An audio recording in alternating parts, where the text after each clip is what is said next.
Madame, Monsieur, bonsoir, bienvenue à tous à la une de votre journal. Depuis Brazzaville, Abdelkader Msahel réaffirme la position de l'Algérie pour une solution politique de la crise en Libye, basée sur le dialogue inclusif et la réconciliation nationale.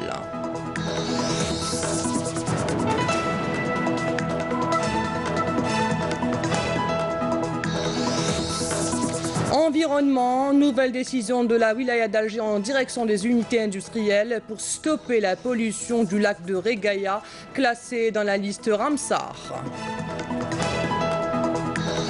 Nous parlerons également dans notre journal d'un investisseur privé spécialisé dans la production pharmaceutique. L'unité de production est en cours de réalisation pour un coût de 12 millions d'euros. Un reportage à suivre dans notre édition.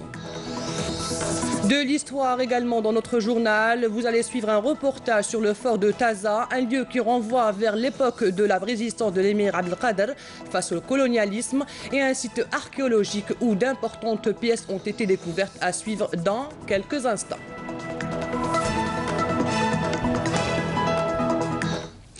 Tout d'abord, le président de la République Abdelaziz Bouteflika a adressé un message de félicitations à son homologue tadjik Emomali Rahmon à l'occasion de la fête nationale de son pays, un message dans lequel il lui a réitéré sa volonté à consolider l'amitié et la coopération bilatérale. Le président du Venezuela, Nicolás Maduro Moros, a effectué ce samedi une escale technique à Alger. Le président vénézuélien a été accueilli à son arrivée à l'aéroport international Houari Boumedienne par le président de l'Assemblée populaire nationale Saïd Bouhadja et la ministre de la Poste, des Télécommunications, des Technologies et du Numérique, Houda Imen Feraoun.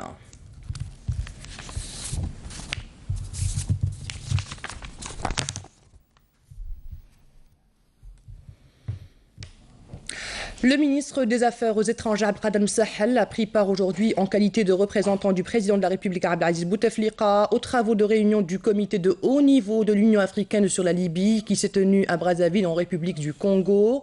Lors de cette réunion présidée par Denis Sassou Nguesso, président de la République du Congo, et dans son intervention, le ministre des Affaires étrangères Abdelkader Msahel a réitéré la position de l'Algérie sur la crise libyenne en faveur d'une solution politique basée sur le dialogue inclusif et la réconciliation nationale et en dehors de toute ingérence étrangère. Msahel a salué la présence des partis libyens ainsi que des membres de la commission de dialogue à cette réunion. Il a également indiqué que l'option militaire ne saurait être acceptée car elle mènerait à la partition et au chaos en Libye et profiterait aux forces du mal, à savoir les groupes criminels et terroristes. Le chef de la diplomatie algérienne a dans ce même cadre salué les victoires remportées par les Libyens dans leur lutte contre le terrorisme à Sirte, à Benghazi et dans plusieurs autres villes libyennes. Il a à cet égard indiqué que l'accord politique libyen reste le seul cadre également à cette crise et qu'il appartient aux seuls Libyens d'apporter tout amendement pouvant permettre de surmonter les divergences actuelles. Il a ajouté que l'Algérie demeure confiante que les Libyens ont les ressources et les capacités potentielles pour transcender leurs divergences, mener à son terme le compromis qu'ils ont scellé en signant le 17 décembre 2015 l'accord politique libyen et s'engager dans sa mise en œuvre sur une base consensuelle. En marge des travaux du 4e sommet du comité de haut niveau des chefs d'État et de gouvernement de l'Union africaine sur la Libye qui se tiennent à Brazzaville en sa qualité de représentant du président de la République Abdelaziz Bouteflika, le ministre des Affaires étrangères Abdelkader Msahel s'est entretenu avec Aguila Salah, président de la Chambre des représentants de Libye. L'entretien a porté sur la situation en Libye et les développements que connaît le processus de règlement de la crise libyenne sous l'égide des Nations Unies. Pour sa part, Salah Aguila remercie le président de la République Abdelaziz Bouteflika et l'Algérie en tant que pays frère et voisin pour son engagement personnel et son soutien constant à la Libye en vue de lui permettre de surmonter les défis induits par la crise qu'elle traverse et sa contribution aux efforts visant le règlement de celle-ci. Pour sa part, Abdelkader Msahel a réitéré la position constante de l'Algérie d'accompagnement les frères libyens sur la voie du dialogue inclusif et la réconciliation nationale dans le cadre de la solution politique à la crise en tant que seul moyen pouvant préserver l'unité et l'intégrité territoriale de la Libye, sa souveraineté et la cohésion de son peuple. Il a également réitéré la disponibilité de l'Algérie à poursuivre ses efforts dans un esprit de solidarité envers la Libye sœur, en rappelant l'importance de l'application consensuelle de l'accord politique libyen en tant qu'unique cadre de règlement de la crise qui affecte ce pays frère et voisin.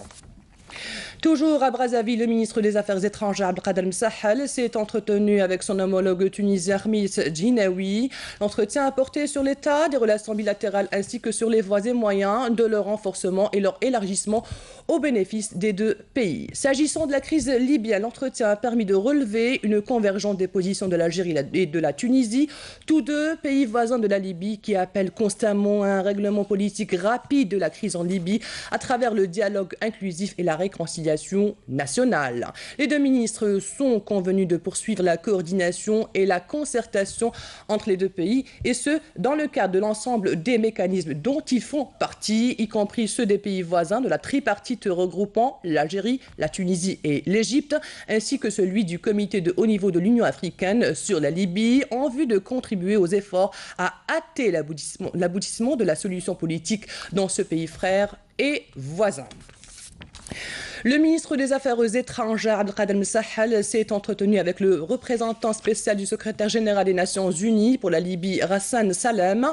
La rencontre a porté sur la situation en Libye et les développements que connaît ce pays, notamment l'évolution du processus politique que mènent les Nations Unies. Ghassan Salem a exprimé son appréciation des efforts continus de l'Algérie en faveur du règlement de la crise libyenne, tout en soulignant que de tels efforts ont contribué au rapprochement des acteurs libyens. Pour sa part, Sahel a réaffirmé la position de l'Algérie pour une solution politique de la crise en Libye qui soit basée sur le dialogue inclusif et la réconciliation nationale et dans le cadre du processus politique sous l'égide des Nations Unies en vue de permettre à la Libye de surmonter les défis actuels et retrouver sa sécurité et sa stabilité. Il a dans le même temps réitéré la disponibilité de l'Algérie à poursuivre ses efforts visant à soutenir le processus onusien pour parvenir au règlement rapide et durable de cette crise.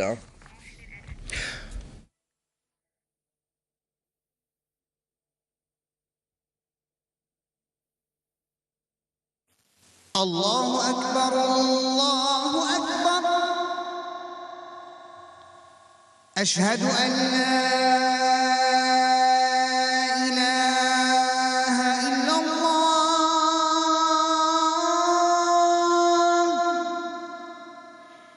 أشهد أن لا إله إلا الله أشهد أن محمدًا رسول الله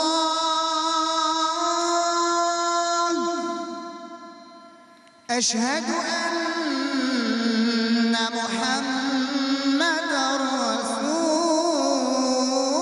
الله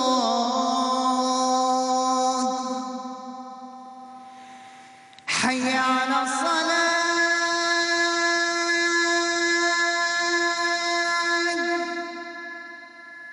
حي على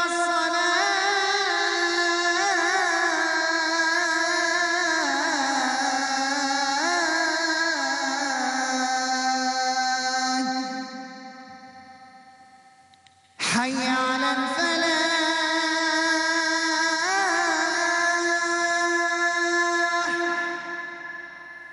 حي على الفلاح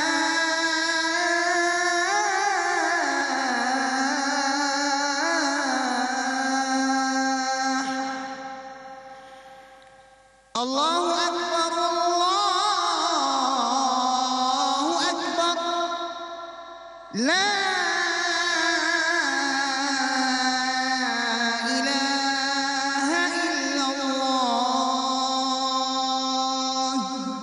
اللهم رب هذه الدعوة التامة والصلاة القائمة آت محمدا الوسيلة والفضيلة وابعثه مقاما محمودا الذي وعدته.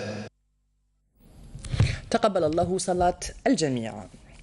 Coopération, en sa qualité de représentant du président de la République Abdelaziz Bouteflika, le ministre de l'Enseignement supérieur et de la Recherche scientifique Tahar Hadjar a présenté aujourd'hui à Astana au Kazakhstan les propositions de l'Algérie en matière du renforcement de la coopération entre les pays membres de l'Organisation de la coopération islamique OCI dans la promotion de l'utilisation des sciences et des technologies. Dans le cadre de la lutte antiterroriste, les forces de l'armée nationale populaire, en coordination avec la gendarmerie nationale, ont arrêté hier 2 personnes en liaison avec l'attentat terroriste contre le siège de la sûreté de la wilaya de Tiaret, 2e région militaire. Et dans le cadre de la lutte contre la contrebande et l'immigration clandestine, des détachements de l'ANP ont arrêté 8 immigrants clandestins de différentes nationalités en 3e et 4e région militaire. Et au niveau de la 6e région militaire, les éléments de l'ANP ont intercepté 10 contrebandiers et saisi 2 camions, 5 véhicules tout-terrain, 21 tonnes de denrées alimentaires et plus de 1000 litres de carburant. D'autre part, les éléments de la gendarmerie nationale ont saisi 80 kg de kifs traités à Tlemcen, 2e région militaire. En prévision des prochaines élections locales du 23 novembre 2017, l'opération de révision des listes électorales se poursuit à travers le pays. L'exemple ce soir à Alger. Kamela Melal. À voir l'affluence au niveau des différentes APC d'Alger, les citoyens semblent déterminés à participer massivement aux prochaines élections locales. L'opération de révision des listes électorales bat son plein. À vrai dire, les sièges de ces communes semblent même être trop exigus pour accueillir les citoyens venus pour une première inscription ou pour une radiation de leur nom pour changement de résidence. Nous avons accueilli un bon nombre de citoyens, surtout des jeunes, qui sont aujourd'hui plus soucieux pour l'avenir du pays, puisqu'ils estiment que le vote est un devoir de citoyenneté. Je suis venu porter mon nom pour la première fois sur la liste électorale. Je me suis inscrite et cette année, je vais voter. 21 ans. La réussite de cette opération est le fruit de la conjugaison de plusieurs facteurs dans le déploiement de tous les moyens humains et matériels au niveau des différents bureaux aménagés par les APC. La nouveauté est que les électrices et électeurs ayant changé de résidence sont appelés à se rapprocher de leur nouvelle commune de résidence qui prendra en charge la procédure de la radiation d'inscription. Il suffit d'être muni d'une carte d'identité et d'une résidence, c'est tellement facile. Il faut établir les papiers nécessaires et remplir ainsi un document remis par les agents de l'APC. Aussitôt, vous recevrez votre carte de vote. Un rendez-vous électoral qui se prépare minutieusement à travers le pays, surtout que les habitants attendent beaucoup des candidats qu'ils auront à choisir le 23 novembre prochain. Place maintenant à l'environnement. Classé dans la liste Ramsar relative aux zones humides, le lac de Reghaïa est menacé par une pollution croissante en raison du déversement des eaux usées des unités industrielles de la région. Pour faire face à cette situation, chaque usine doit se doter d'une station d'épuration des eaux usées. C'est là la décision de la wilaya d'Alger. Voici les explications avec Mona Nawal Hamoudi. Toutes sortes de déchets industriels sont déversés dans le lac de Reghaïa. À l'origine de ces déchets, des usines activant dans les zones industrielles à l'est de la capitale et ne disposant pas de stations d'épuration. La pollution menace grandement l'environnement du lac. Mauvaise odeur et présence d'insectes. Pour les riverains, la situation est insoutenable. Nous souffrons tout le temps des mauvaises odeurs. Ajoutez à cela le problème des moustiques. Je souffre d'une maladie cardiaque. Lorsque je suis en pleine crise, je pars dormir chez ma fille car je n'arrive pas à respirer. Nous avons entamé une étude en vue de transformer l'espace qui entoure le lac de Reghaïa en un espace de loisirs comme celui des Sablettes. Car pour nous, la propreté de l'environnement constitue une préoccupation majeure. En attendant la réalisation de ce projet, nous avons pris quelques mesures pour diminuer la quantité des déchets déversés dans ce lac. Toutes les usines doivent se doter de stations de pré-épuration. Actuellement, 54 usines en disposent. Les usines restantes doivent appliquer cette loi avant la fin du délai. Cette tannerie, par exemple, a été dotée dernièrement d'une station d'épuration. Notre station fonctionne selon de nouvelles techniques. Ici, tout est automatique. À la fin de l'opération, les eaux traitées sont de pH neutre. D'autres entreprises industrielles se sont engagées pour leur part à appliquer cette loi. Dans un premier temps, nous avons mis en place une citerne qui servira au stockage des résidus de l'usine que nous transportons par la suite vers les stations d'épuration pour leur traitement. La station qui entrera bientôt en service fonctionnera à l'énergie solaire. D'énormes efforts doivent être consentis en vue de sauvegarder cette réserve naturelle noyée depuis des années dans les eaux usées. Partant dans nos régions et place au développement local, Tébessa, cette wilaya frontalière a enregistré ces 2 dernières années un exploit en matière de production maraîchère et plus précisément dans la production de la pomme de terre. Il s'agit d'une première, comme le souligne Jazia Bayou. La production de la pomme de terre dans les régions frontalières de Tébessa semble donner de bonnes récoltes, bien que ça soit une première dans la région.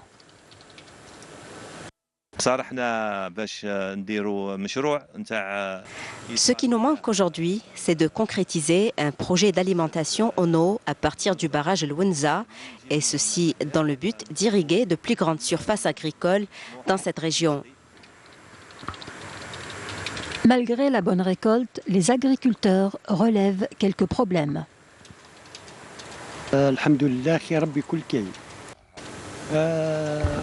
Dieu merci, nous sommes satisfaits de notre production. Cela dit, nous avons quelques problèmes, à savoir le manque de transport, l'alimentation en électricité. Il nous manque aussi un marché de gros pour commercialiser notre production.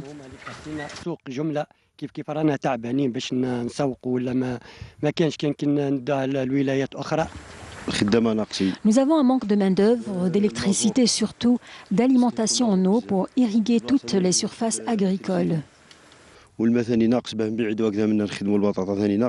Malgré le manque de certains éléments essentiels à la production agricole, la récolte de pommes de terre dans cette région frontalière de Tébessa pourrait être encore plus importante si tous les éléments étaient réunis. Comme annoncé dans les titres, on s'intéresse ce soir à l'investissement dans la région ouest du pays. Zohair Tabet compte concrétiser son projet dans le domaine de la production pharmaceutique. Un projet ambitieux d'un coût de 12 millions d'euros. Une fois achevée, l'unité de production de médicaments va permettre non seulement de réduire la facture d'importation, mais permettra également la création d'emplois à Sidi Belabès. Regardez, c'est un reportage de Nejma Harash. Tenace et plein d'assurance, l'entrepreneuriat ne lui fait pas peur. Déjà à la tête d'une unité de fabrication, le Belabésien investit un nouveau terrain, bravant toutes les difficultés. Zohair Tabet se lance dans la production pharmaceutique.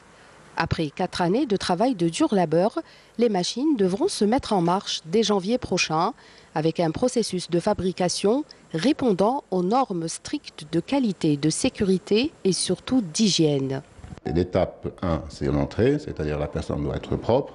Et une fois qu'il passe ici, de l'autre côté, ça, il a mis sa blouse, il a mis tout ce qu'il faut pour que le produit avec lequel il est en contact ne soit pas contaminé.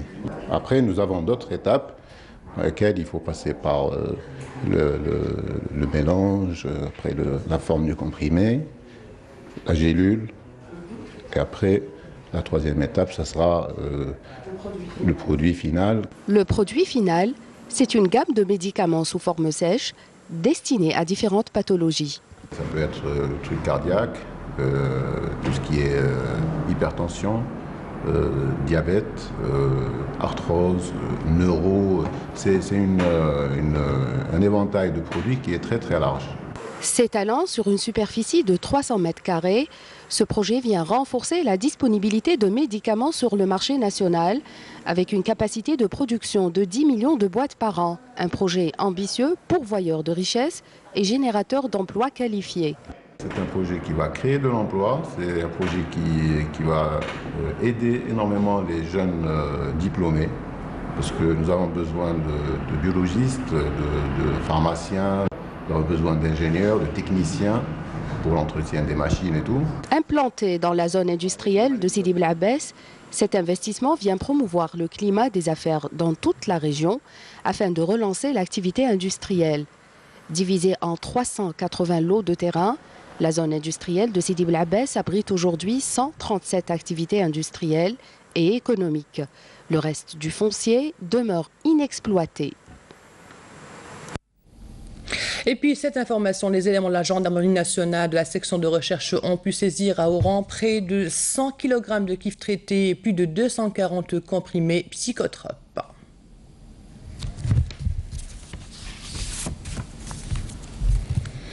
Aujourd'hui à Bida, la 12e promotion des officiers de police a prêté serment au niveau de la Cour de justice. Cette promotion compte 128 officiers, dont 30 femmes. La cérémonie s'est déroulée sous la présidence de Abdallah Ben Aïda, président de cette session, en présence de hauts cadres de la Direction générale de la Sûreté nationale, la DGSN. Place à l'histoire et ses vestiges. Situé dans la commune Borj al-Amir Abdelkader, dans la wilaya de Tissimsit, le fort de Taza est l'un des symboles et monuments qui retracent l'époque de la résistance de l'émir Abdelkader contre le colonialisme. Il est aussi l'endroit où s'est tenu le premier conseil consultatif au niveau de la citadelle en 1839. Badia Amarni nous en dit plus. Le fort de Taza, situé dans la commune Borj al-Amir Abdelkader à Tissimsilt, est l'un des symboles et monuments retraçant l'époque de la résistance de l'émir Abdelkader contre le colonialisme. Le choix de l'implantation de ce fort n'était pas fortuit. La position géographique du site, entouré par les montagnes, a poussé l'émir Abdelkader à le construire à cet endroit en 1838. C'est à cet endroit que s'est tenu le premier conseil consultatif au niveau de la citadelle en 1839. Nous avons fait de nombreuses découvertes. La plus importante reste la citadelle de l'émir Abdelkader elle-même. En plus de beaucoup de pièces archéologiques, notamment en poterie, le tout est préservé au laboratoire de fouilles à Alger, plus précisément à l'université de Bouzaria, où sont effectuées à ce jour des recherches. Nous sommes en voie de créer une collection muséale très importante.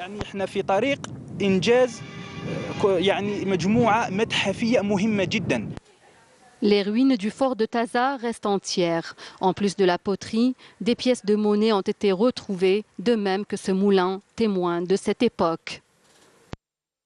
Ce site archéologique renfermant la citadelle de l'émir Abdelkader est l'un des plus importants de Tissimsilt. Il représente l'un des 3 sites classés dans notre wilaya. Vu l'importance de ce site, le ministre de la Culture, lors de sa dernière visite, a autorisé l'Office national de gestion et d'exploitation des biens culturels à ouvrir une antenne dans la région.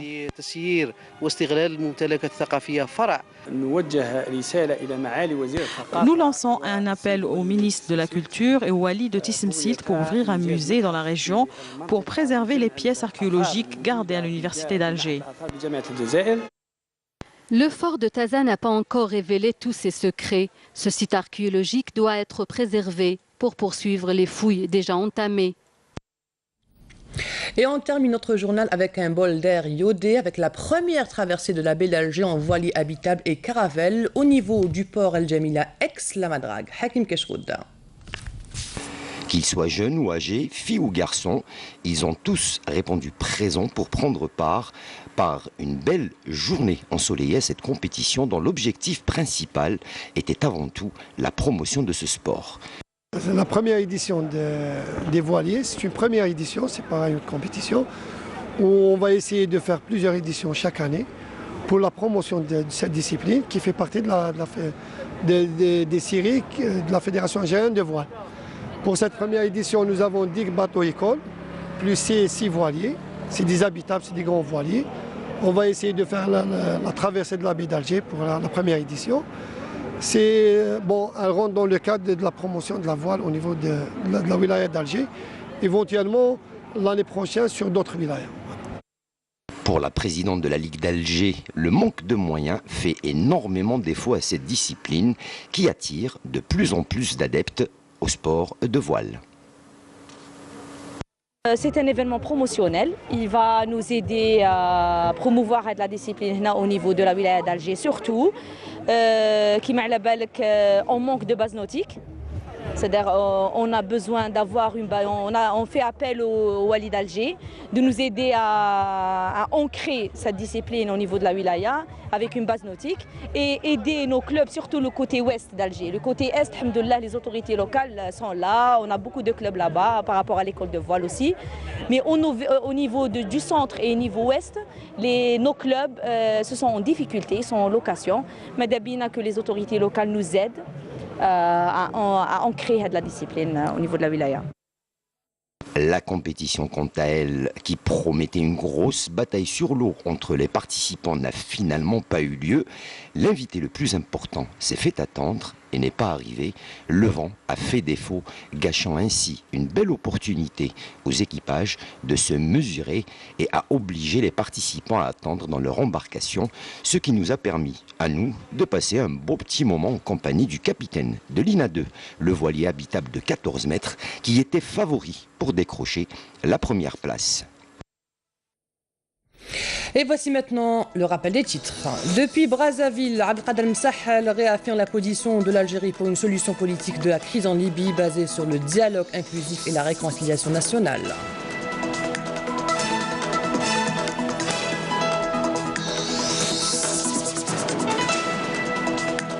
Environnement, nouvelle décision de la wilaya d'Alger en direction des unités industrielles. Une décision pour stopper la pollution du lac de Regaya, un site classé dans la liste Ramsar. Nous avons parlé également dans notre journal d'un investisseur privé spécialisé dans la production pharmaceutique. L'unité de production est en cours de réalisation pour un coût de 12 millions d'euros.